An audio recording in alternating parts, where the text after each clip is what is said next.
കൂട്ടുകാരെ ഇനി എങ്ങനെ ഒരു വിഭവമാണ് തയ്യാറാക്കുന്നത്. അപ്പോഴിതെങ്ങനെയാണ് തയ്യാറാക്കണതെന്ന് നോക്കാം. ഹായ് കൂട്ടുകാരെ, സെലം ബ്ലോസിലേക്ക് സ്വാഗതം. ഇന്ന് കോവയ്ക്ക വെച്ചൊരു റെസിപ്പി നോക്കാം. അതിനായിട്ട് ഇത്രയും കോവയ്ക്ക എടുത്തിട്ടുണ്ട്. അതിലേക്ക് 2-3 വെളുത്തുള്ളി, ചെറിയൊരു പീസ് ഇഞ്ചി, ഒരു പച്ചമുളക് ഇത്രയും ചതച്ചിട്ട് എടുത്തിട്ടുണ്ട്. ഇനി തേങ്ങ ഇട്ട് കൊടുക്കാം.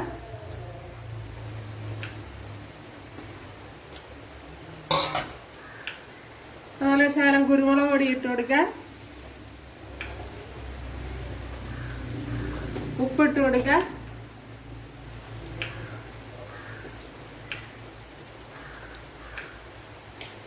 ഇതിനെ നല്ലവണ്ണം ഒന്ന് ഞരടി എടുക്കണം.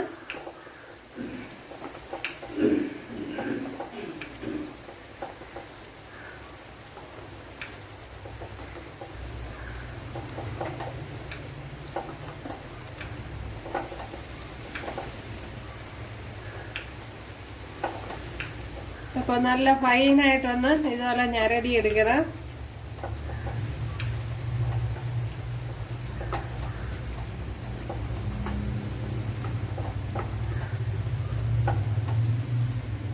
ഇതൊരു ഈസി ആയിട്ടുള്ള കുക്കിംഗ് ആണ്.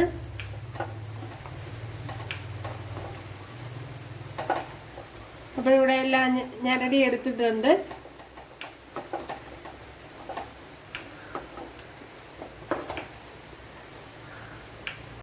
ഇനി വറ്റൽമുളക് ഇട്ട് കൊടുക്കാം. കടുക് പൊട്ടിയിട്ടുണ്ട്. കറി ലീവ്സ് ഇട്ട് കൊടുക്കാം.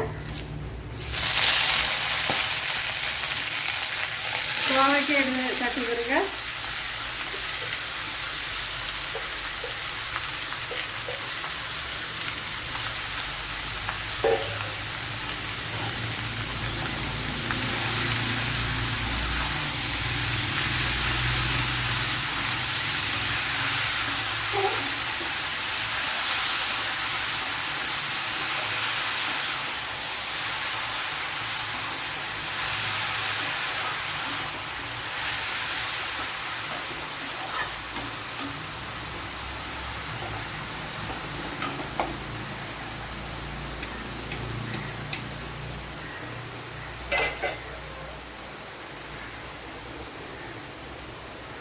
ഇനി ലോ ഫ്ലെയിമിൽ ഒന്ന് വെച്ച് അടച്ച് വേവിക്കാം.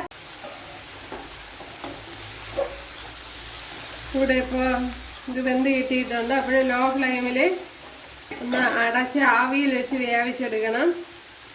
അപ്പോൾ ഇച്ചിരി കൂടുതൽ വെളുത്തുള്ളിയും ഇഞ്ചിയും പച്ചമുളകൊക്കെ ഇട്ട് കൊടുക്കണം. ഇതിവിടെ വെന്തിട്ടുണ്ട്. അപ്പോൾ ഇടയ്ക്കിടയ്ക്ക് അടപ്പ് തുറന്ന് ഇളക്കി കൊടുക്കണം. വേണ്ടല്ലോ. അപ്പോഴും നമ്മുടെ കോവയ്ക്ക ഇവിടെ റെഡി ആയിട്ടുണ്ട്. അപ്പോഴിതുപോലെ ഒന്ന് ചെയ്ത് നോക്കാം. നല്ല ടേസ്റ്റ് ഉണ്ട്. അതുപോലെ നേരത്തെ ഞാൻ പറഞ്ഞ പോലെ ഇഞ്ചിയും വെളുത്തുള്ളിയൊക്കെ ചെയ്ത് തോന ചതച്ച് ഇട്ട് വിടുക. അതുപോലെ ആവശ്യത്തിന് കുരുമുളക് പൊടിയൊക്കെ ഇട്ട് കൊടുത്തെടുത്താൽ നല്ല ടേസ്റ്റ് ആയിരിക്കും. അപ്പോഴും ഇഷ്ടമായാൽ സപ്പോർട്ട് ചെയ്യുക, സബ്സ്ക്രൈബ് ചെയ്യുക. അടുത്തൊരു വീഡിയോ ആയിട്ട് കാണാമെന്ന് പറഞ്ഞുകൊണ്ട് എല്ലാവർക്കും താങ്ക്സ്.